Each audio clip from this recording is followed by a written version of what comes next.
is stable po yung kita para masuportahan po ni mama yung pag-aaral ko. Para hindi po ako magtigil, mag-stop. Kasi sayang din po yung taon.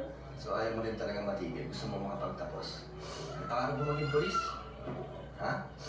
BFP. BFP, ganda.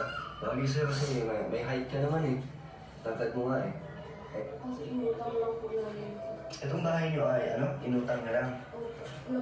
Dati po, nakatira po kami sa stepfather ko. Ay, may mga anak po siya, magkakasama po kami. Siyempre po, ang hirap naman po. Oo. So doon kayo nakatira yung isang bahay na kayo dati. Itong bahay niyo ngayon ay sa inyo talaga ni mama mo. Opo, nagtulong po yung ate ko, tapos nag-loan po siya. Okay. So hanggang ngayon ay tinabayaran ito? Hindi na po kami nakakaroon hanggang sa naglaki po. Lumaki na? Abot po ata ng 100,000. Hanggang sa may pumunta na po dito na nagbigay na po ng sulat. Anong sabi sa sulat? Dapat daw po, may kasundo.